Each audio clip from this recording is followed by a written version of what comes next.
وما أرسلناك إلا رحمة للعالمين. Baik. Pertanyaan selanjutnya, apa keutamaan mengerjakan puasa yang dapat menghapus dosa jika dengan bertobat sudah bisa menghapus dosa? Baik. Kadang itu kita merasa sudah bertobat dari satu dosa. Kemudian ya kita merasa perasaan kita, ngapain saya harus puasa yang bisa menghapus dosa? Nah, yang kadang nggak kita rasakan adalah dosa kita banyak dan kita nggak sadar, banyak nggak sadar sudah melakukan dosa. Banyak nggak sadar sudah melakukan dosa. Nah, ketidaksadaran karena sudah melakukan dosa ini ya menyebabkan kita itu punya dosa yang kadang lupa ditobatin gitu. Dengan kita melakukan sholat ya dari sholat satu ke sholat lain menghapus dosa, dengan kita bersabar atas penyakit yang kita terima itu menjadi penghapus dosa, dengan kita jalan ke masjid langkah pertamanya menghapus dosa, langkah keduanya meninggikan derajat, dengan kita berpuasa-puasa sunnah gitu kan seperti yang sekarang puasa Asyura itu menghapus dosa setahun sebelumnya, kemudian dan seterusnya sedekah juga menghapus dosa dan seterusnya gitu kan, maka disitulah kemudian kita harusnya menjadi paham bahwasanya itu cara Allah untuk membersihkan diri kita dari dosa yang mungkin nggak kita sadari. Contohnya apa sih? Contohnya misal ya, ini misal. Jadi kita misal ada di satu tempat, entah warung, entah kantin, entah apa gitu kan. Nah, kita kemudian nemu makanan punya orang tercecer. Nah, terus tiba-tiba kita makan. Itu kan sebenarnya bukan hak kita gitu. Dan itu jadi dosa gitu. Kalau kita ketemu orangnya kita bisa kemudian minta izin sama dia. Tapi kadang kita pun juga malu, kemudian kita makan. Nah, bisa jadi dengan kita melakukan amalan-amalan tadi Allah menghapuskan dosa itu. Contoh lagi misal kita kumpul di satu majelis gitu.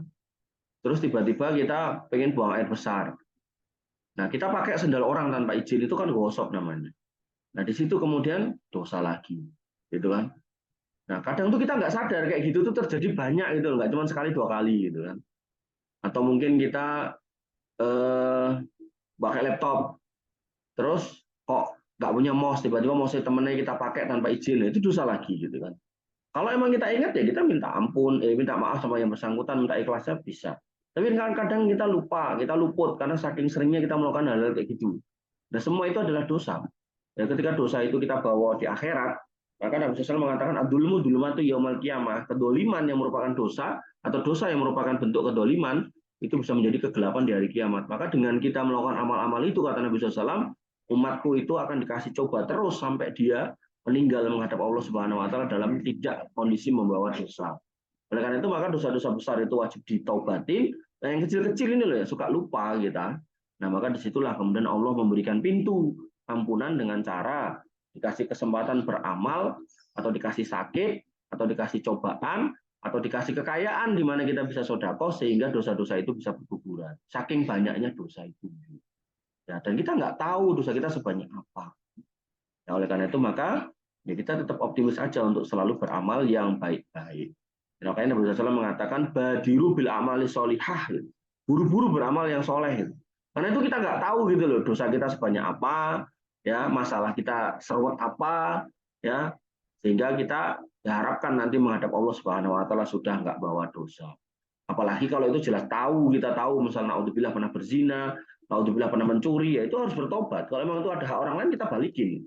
Kita pernah nyuri gitu, kita ingat kita nyuri mangganya Pak Fulan, ya kita temuin minta maaf. Jangan sampai kita diem-diem aja, pura-pura, nanti kan dihapus dengan dosa saya puasa Asyura ini, enggak lah. Gitu kan. Untuk dosa-dosa emang dosanya kategori besar, itu syaratnya adalah bertaubat. Itu disepakati oleh mayoritas ulama. Jadi bukan dihapus dengan cara puasa atau dan seterusnya. Itu harus ditaubatin. Dan ketika urusannya dengan hak orang lain, maka harus dikembalikan. Oh, kita gibain si fulanah misalnya gitu. Maka cara tobatnya kita minta maaf sama yang bersangkutan. Oh, saya nggak berani. Maka kita harus menceritakan yang baik-baik soal dia. Jangan lagi kemudian kita menceritakan hal-hal yang buruk soal dia. Kecuali dia menceritakan keburukannya di muka umum. Itu tidak termasuk dalam kondisi ghibah. Ya, misal ada seorang artis gitu kan, wah dia ngomong, wah saya hamil di luar nikah gitu kan, ya dan saya bangga dengan ini ya kayak gitu kan dia sudah membuka aibnya sendiri gitu kan. Maka kalau kita istilahnya tiba-tiba keluar kata-kata si fulana itu hamil di luar nikah, karena dia yang mengumumkan ya, itu nggak ghibah.